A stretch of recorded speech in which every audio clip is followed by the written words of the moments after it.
ಆತ್ಮೀಯ ಸ್ನೇಹಿತರೆ, ನೀವು ನೋಡ್ತಿದ್ದೀರಾ ಮಲ್ಲಿಕಾರ್ಜುನ ಡಿ ಕಗ್ಗಲ್ ಯೂಟ್ಯೂಬ್ ಚಾನಲನ್ನು. ಇಷ್ಟವಾದಲ್ಲಿ ಈ ಚಾನಲನ್ನು ತಪ್ಪದೇ ಸಬ್ಸ್ಕ್ರೈಬ್ ಮಾಡುವುದನ್ನು ಮಾತ್ರ ಮರೆಯಬೇಡಿ. ಬನ್ನಿ ಸ್ನೇಹಿತರೆ, ಇವತ್ತಿನ ವಿಡಿಯೋನು ಶುರು ಮಾಡೋಣ. Hi friends, welcome to Mallikarjuna D Kaggal YouTube channel. Today already I am explain about operation research and business decision.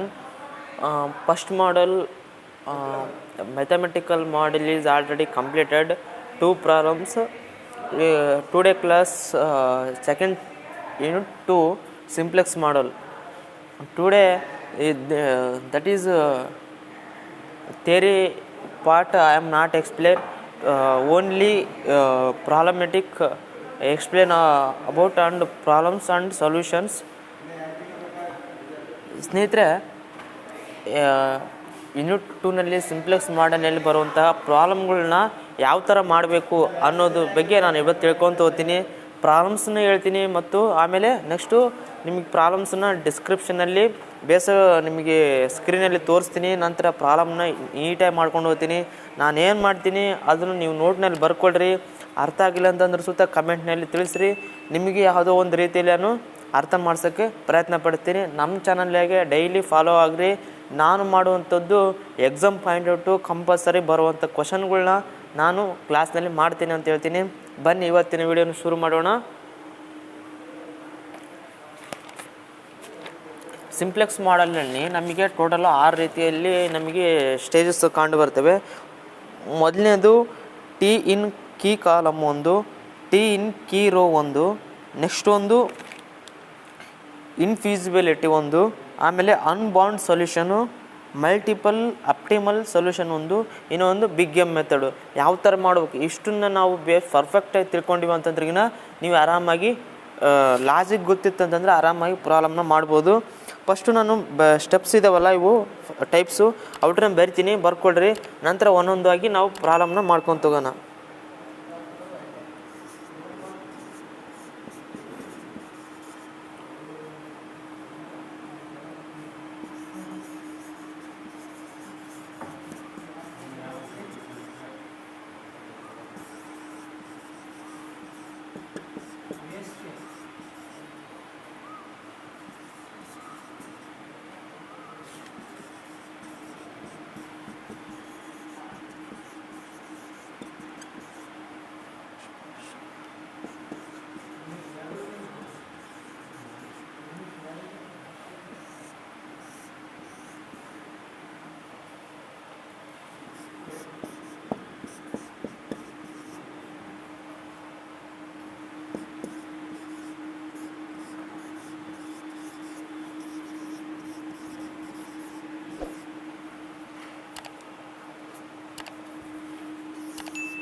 ಫಸ್ಟ್ನೇದು ಒಂದು ಟಿ ಇನ್ ಕೀ ಕಾಲಮ್ಮು, ಆಮೇಲೆ ಇನ್ನೊಂದು T in key row degeneracy degeneracy column ಅಂತ ಇದೊಂದು. ಇನ್ನೊಂದು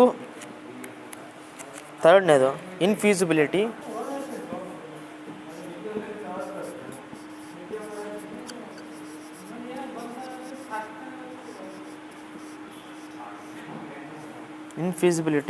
ಆಮೇಲೆ 4ನೇದು ಒಂದು unbound solution,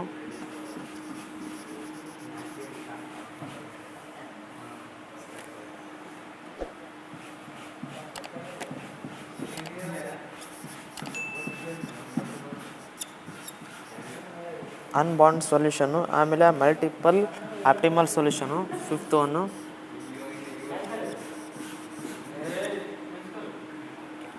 multiple optimal solution ಅಂತ. ಆಮೇಲೆ 6th ಅಂತು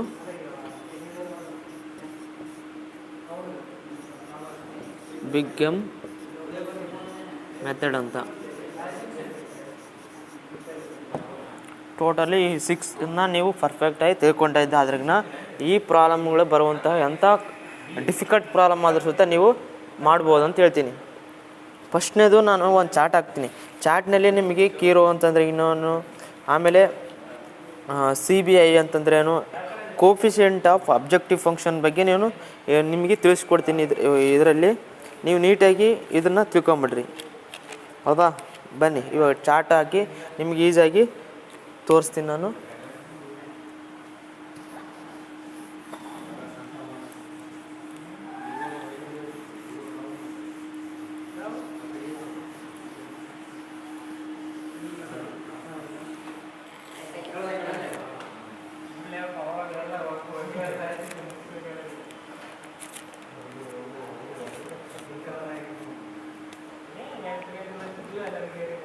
ಎಕ್ಸಾಂಪಲ್ ತೋರಿಸ್ತೀನಿ ನಾನು.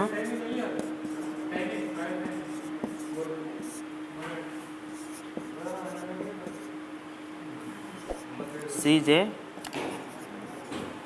ಬೇಸಿಕ್ ವೇರಿಯಬಲ್ ಅಂತ, ಇದು ಕಾಲಮ್ ಬೇಸಿಕ್ ಹೇಳ್ತೀನಿ ತಡ್ರಿ. ನಿಮಗೆ ಎಕ್ಸಾಂಪಲ್ ನಿಮಗೆ ತೋರಿಸ್ತೀನಿ. ನಿಮಗೆ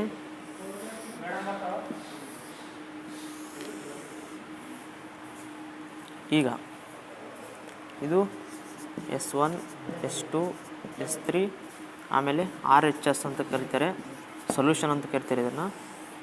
ತದನಂತರ MR ಅಂದರೆ ಮಿನಿಮೈಸ್ ರೇಷನ್ ಅಂತ.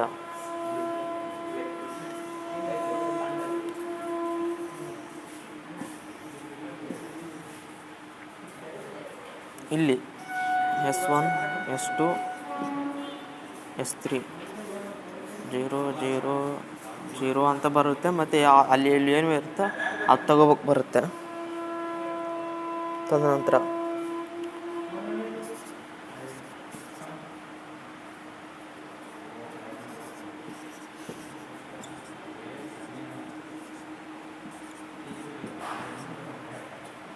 R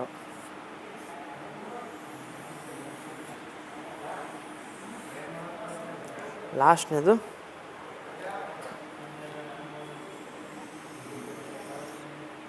ZJ.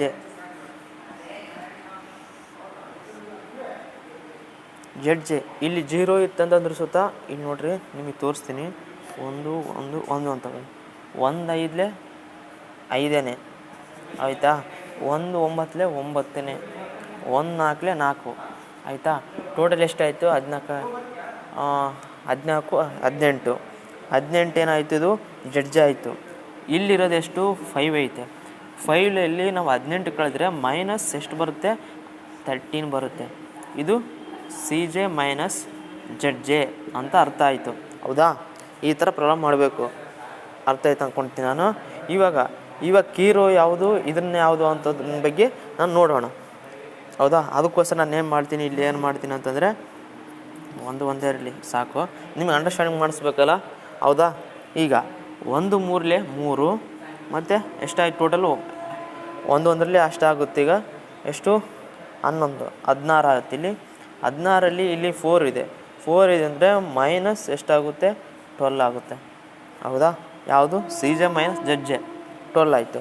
ಈಗ ಎಷ್ಟಾಯಿತು ಅನ್ನೋದ್ರ ಬಗ್ಗೆ ತಿಳ್ಕೊಳ್ಳೋಣ. 16. ಹೌದಾ? 16 3 ಹೋದ್ರೆ ಎಷ್ಟಾಯ್ತು? ಇನ್ನು 13. ಯಾವುದು? ಇಲ್ಲಿ ಪ್ಲಸ್ ಐತೆ. ಪ್ಲಸ್ನಲ್ಲಿ ದೊಡ್ಡ ಸಂಖ್ಯೆ ಇರೋದ್ರಿಂದ ಮೈನಸ್ ಮಾಡಿಕೊಂಡ್ರೆ 13 ಆಗುತ್ತೆ ಮೈನಸ್ಸು. ಹೌದಾ? ಈಗ ನಮಗೆ ಯಾವುದು? RHS ಬೇಕಾಗೈತೆ. RHS ಬೇಕಂತಂದ್ರೆ ಏನು ಮಾಡಬೇಕು? ಅಲ್ಲಿ ಸ್ಟಾರ್ಟಿಂಗು ಇನ್ಷಿಯಲ್ ಸಿಂಪ್ಲೆಕ್ಸ್ ಮಾಡಲ್. ಇದು ಇನ್ಷಿಯಲ್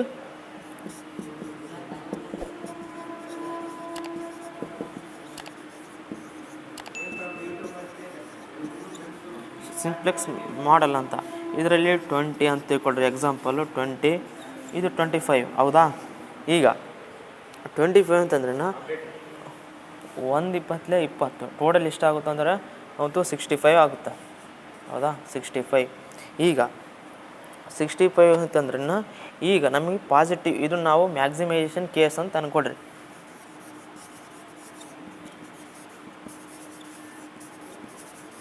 ಮ್ಯಾಕ್ಸಿಮೈಸೇಷನ್ ಕೇಸ್ ಒಳಗೆ ಏನಿರ್ಬೇಕಂತಂದರೆ ನೆಗೆಟಿವ್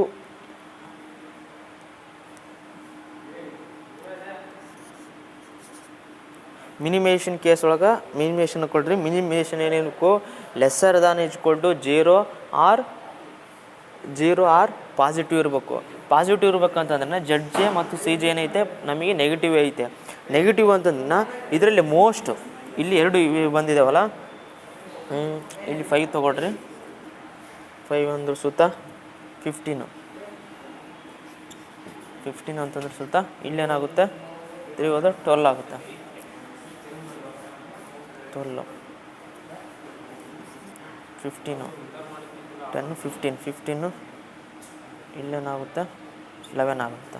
ಈಗ ಜಾಸ್ತಿ ಲೆಸ್ಸರ್ ದ್ಯಾನ್ ಅಂತ ನಾವು ಪಾಸಿಟಿವ್ ಬೇಕಂತಂದ್ರೆ ಇಲ್ಲೇನಾಗುತ್ತೆ ಅಂತಂದ್ರೆ ಜಾಸ್ತಿ ಇರೋ ವ್ಯಾಲ್ಯೂನ ತಗೋಬೇಕಾಗುತ್ತೆ.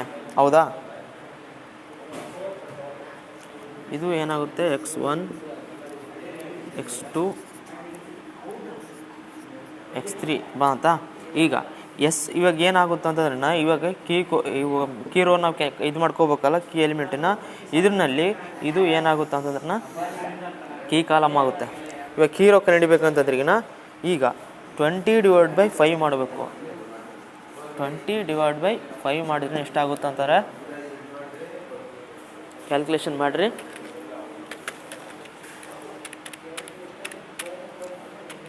20/4 ಬರುತ್ತೆ. ಹೌದಾ? ಇಲ್ಲಿ ಏನಾಗುತ್ತೆ 4 ಆಗುತ್ತೆ. ನಂತರ 20/9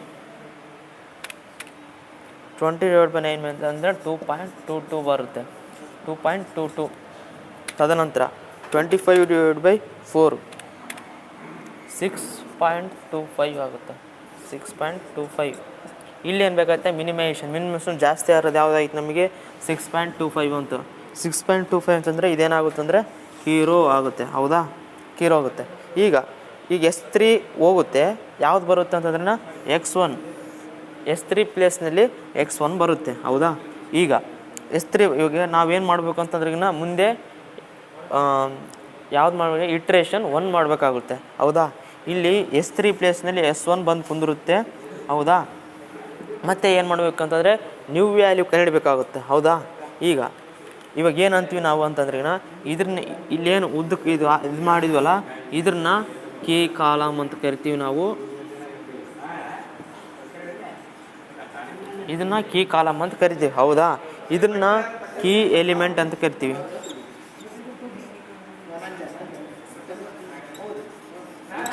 ಇದನ್ನ ಕೀ ಎಲಿಮೆಂಟ್ ಅಂತ ಕರಿತೀವಿ. ಹೌದಾ? ಇದನ್ನ ಕೀರೋ ಅಂತ ಕರಿತೀವಿ ನಾವು. ಹೌದಾ? ಅದಕ್ಕಾಗಿ ನೀಟಾಗಿ ಅಂಡರ್ಸ್ಟ್ಯಾಂಡಿಂಗ್ ಅರ್ಥ ಆಗೋಕ್ಕೋಸ್ಕರ ನಾನು ಇದನ್ನು ಈ ಥರ ಮಾಡಿದ್ದೀನಿ. ನಾನು ಎಕ್ಸಾಂಪಲ್ ಇಟ್ಕೊಂಡಿದ್ದೀನಿ ನಾನು.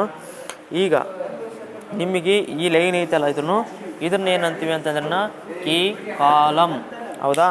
ಇವಾಗ ಇಲ್ಲಿ ಏನು ನಾವು ಇಲ್ಲಿ ಹಾಕಿದ್ವಲ್ಲ, ಇದನ್ನು ಕೀರೋ ಅಂತ ಕರಿತೀವಿ. ಇಲ್ಲೇನು ಬಂದಿದೆಲ್ಲ ಇದು ದೊಂದೆ. ಇಲ್ಲೇನಾಗಿರುತ್ತಲ್ಲ ಇದೇನಾಗಿರುತ್ತೆ ಅಂದರೆ ಕೀ ಎಲಿಮೆಂಟ್ ಆಗಿರುತ್ತೆ. ಕೀ ಎಲಿಮೆಂಟ್ ಅಷ್ಟಾ? ಇವಾಗ ಓಲ್ಡ್ ವ್ಯಾಲ್ಯೂ ಯಾವುದಾಗುತ್ತಂತಂದ್ರೆ S3 ಒಳಗಿರುವಂಥದ್ದನ್ನು ಓಲ್ಡ್ ವ್ಯಾಲ್ಯೂ ಆಗಿರುತ್ತೆ. ಆಯಿತಾ? ಈಗ ಒಂದು ಪ್ರಾಬ್ಲಮ್ ಮಾಡೋಣ. ನಿಮಗೆ ಇಡೀಯಾಗಿ ಒಂದೊಂದು ಸ್ಟೆಪ್ ವೈಸ್ ನಿಮಗೆ ಅರ್ಥ ಮಾಡಿಸ್ಬಿಡ್ತೀನಿ.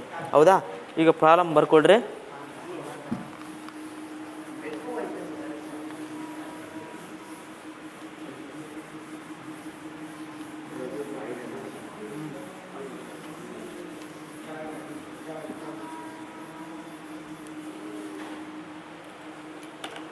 ರೆಕಾರ್ಡಿಂಗ್ ಆಗುತ್ತೆ ನೋಡು.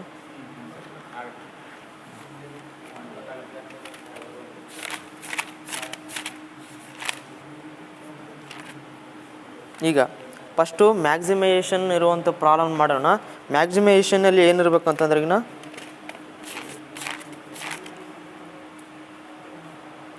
ಮ್ಯಾಕ್ಸಿಮೈಸೇಷನಲ್ಲಿ ಏನಿರ್ಬೇಕಂತಂದ್ರೆ ನೆಗೆಟಿವ್ ಆರ್ 0 ಇರ್ಬೇಕು. ನಮಗೆ ನೆಗೆಟಿವ್ 0 ಇವೆರಡು ಎಲ್ಲವರೆಗೂ ಬರಲ್ಲ ನಮಗೆ. ಇಟ್ರೇಷನ್ 1, ಇಟ್ರೇಷನ್ 2, ಇಟ್ರೇಷನ್ 3 ಹಿಂಗೆ ಹೋಗ್ತಾ ಇರುತ್ತೆ. ಹೌದಾ? ಇಟ್ರೇಷನ್ ಯಾವಾಗ ನಮಗೆ ಸ್ಟಾಪ್ ಆಗುತ್ತೆ ಅಂತಂದ್ರೆ ನೆಗೆಟಿವ್ ಆರ್ 0 <0 ಬಂತು ಅಂತಂದರೆ ಆ ಪ್ರಾಬ್ಲಮ್ಮು ಅಲ್ಲಿಗೆ ಸ್ಟಾಪ್ ಆಗುತ್ತೆ ಅಂತ ಹೇಳ್ಬೋದು ನಾವು. ಈಗ ಮ್ಯಾಕ್ಸಿಮೈಸೇಷನ್ ಒಂದು ಕೇಸ್ ತೊಗೊಳ್ಳೋಣ, ಆಮೇಲೆ ಮಿನಿಮೈಸೇಷನ್ ಮಾಡೋಣ, ತದನಂತರ ಬಿಗ್ ಎಮ್ ಮೆಥಡ್ ಮಾಡೋಣ. ಹೌದಾ? ಇದು ಕ್ವಶನ್ ತೊಗೊಳ್ರಿ. ಈಗ ಮ್ಯಾಕ್ಸಿಮೈಸೇಷನ್ ಇರೋದು maximize z is equal to 12x1 plus 16x2 ಹೌದಾ. Subject to constant,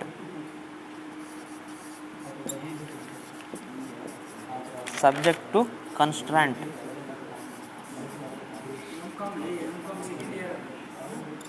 subject to constant. ಈಗ ತಗೊಳ್ರಿ 10x1 20 plus x2 lesser than is equal to 20 120 ಇದು. ತದನಂತರ 8x1 plus 8x2 lesser than is equal to 80. ನಂತರ x1 x2 lesser than is equal to 0 ಅಂತ. ಈಗ ನಾವು standard ಫಾರ್ಮ್ಗೆ ಕನ್ವರ್ಟ್ ಮಾಡ್ಕೋಬೇಕು.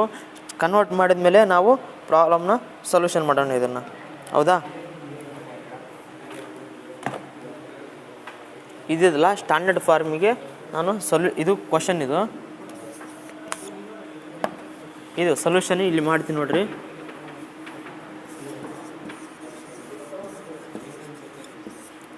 ನಾನು ಬೇಗ ಪಾಸ್ಟ್ ಮಾಡ್ತಿರ್ತೀನಿ, ನೀವು ಕೂಡ ಬೇಗನೆ ಅರ್ಥ ಮಾಡ್ಕೋಬೇಕು, ಬರ್ಕೋಬೇಕು ಅಂತ ಹೇಳ್ತೀನಿ ನಾನು. ಈಗ ಸ್ಟ್ಯಾಂಡರ್ಡ್ ಫಾರ್ಮಿಗೆ ಕನ್ವರ್ಟ್ ಮಾಡ್ಬೇಕಂತಂದರೆ ಇಲ್ಲೇನಿರ್ತಲ್ಲ 10x1 plus 20x2 is equal to ಎಷ್ಟಿದೆ, ಇಲ್ಲಿ 120 ಇದೆ, 120 ಅಂತ ಹಾಕ್ಕೋಬೇಕು. ಆಮೇಲೆ 8x1 plus 8x2 is equal to ಎಷ್ಟಿದೆ, 80 ಇದೆ. ತದನಂತರ 80 ಇದೆನಾ. ಈಗ ಮ್ಯಾಕ್ಸಿಮೈಸ್ z. ಈಗ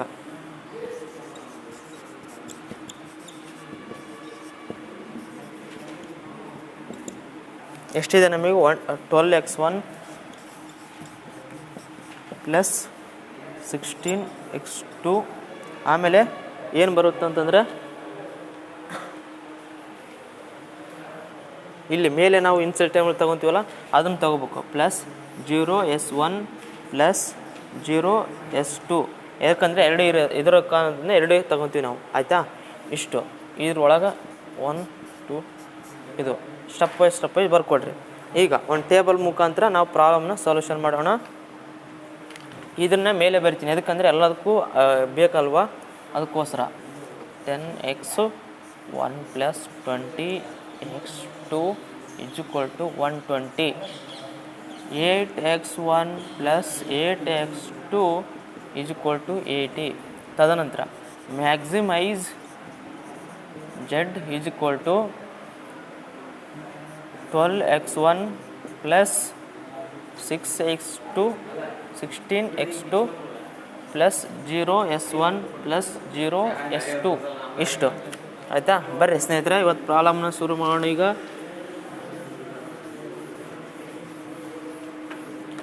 ನಮ್ಮ ವಿಡಿಯೋ ನೋಡ್ತಿದ್ದಿರ್ಬೇಕಾದ್ರೆ ಯೂನಿಕ್ ಆಗಿರ್ಬೇಕು, ದವ ಅಂಡರ್ಸ್ಟ್ಯಾಂಡಿಂಗ್ ಮಾಡ್ಕೋಬೇಕು. ನಾನೇನು ಮಾಡ್ತೀನಿ ಅದನ್ನು ಬರ್ಕೊಡ್ರಿ, ಎಕ್ಸಾಮಲ್ಲಿ ಕಂಪಲ್ಸರಿ ಬರುತ್ತೆ ಅಂತ ಹೇಳ್ತೀನಿ. ಸಿ ಬಿ ಐ ಅಂತಂದರೆ ನಾನು ಆಗಲೇ ಹೇಳಿಲ್ಲ, ನಾನು ಈಗ ಹೇಳ್ತೀನಿ ನೋಡ್ರಿ. CBI ಅಂತಂದರೆ ಕೋಫಿಷಿಯಂಟ್ ಆಫ್ ಬೇಸಿಕ್ ವೇರಿಯಬಲ್ ಅಂತ. ಇದು ಅಂತಂದರೆ ಏನಂತಂದರೆ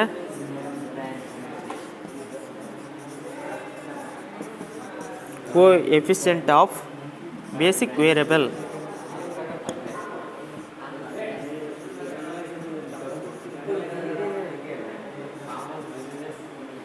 ಬೇಸಿಕ್ ವೇರಿಯಬಲ್ ಅಂತ. ತದನಂತರ CJ,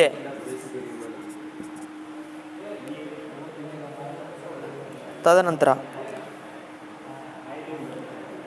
ಕೋಫಿಷಿಯಂಟ್ ಅಂತ. CJ ಅಂತಂದರೆ ಕೋಎಫಿಷಿಯಂಟು. ಆಮೇಲೆ BV ಅಂತಂದರೆ basic variable.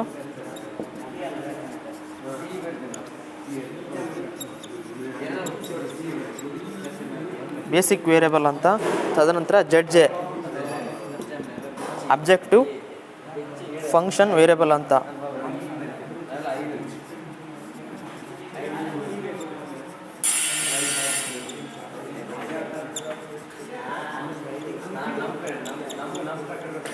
Objective function variable, ಆಮೇಲೆ CJ ಮತ್ತು ZJ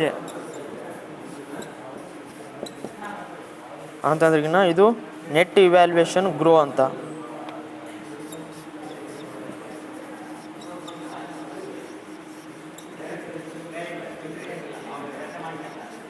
ಇಷ್ಟು ಬರ್ಕೊಟ್ರಿ. ಮುಂದಿನ ವಿಡಿಯೋದಲ್ಲಿ ನಿಮಗೆ ಈ ಪ್ರಾಬ್ಲಮ್ನ ಒಂದು ಮಾಡಿಸ್ತೀನಿ, ನಿಮಗೆ ಅಂಡರ್ಸ್ಟ್ಯಾಂಡಿಂಗ್ ಆಗುತ್ತೆ. ಇದಿಲ್ಲ, ಈ ಪ್ರಾಬ್ಲಮ್ನ ಮುಂದಿನ ವಿಡಿಯೋದಲ್ಲೇ ಮಾಡ್ತೀನಿ. ಆದಷ್ಟು ಕಾರಣ ಇದನ್ನು ಎಕ್ಸ್ಪ್ಲೇಷನ್ ಬರ್ಕೊಳ್ರಿ ಅಂತ ಹೇಳ್ತೀನಿ. ಈ ವಿಡಿಯೋನು ತಪ್ಪದೆ ನಮ್ಮ ಚಾನಲ್ಗೆ ಸಬ್ಸ್ಕ್ರೈಬ್ ಮಾಡಿಕೊಳ್ರಿ. ನಮ್ಮ ವಿಡಿಯೋ ಮಾಡೋದನ್ನೇ ಎಕ್ಸಾಮಿಗೆ ಕಂಪಲ್ಸರಿ ಬರುತ್ತೆ ಅಂತ ಹೇಳ್ತೀನಿ. ಧನ್ಯವಾದಗಳು.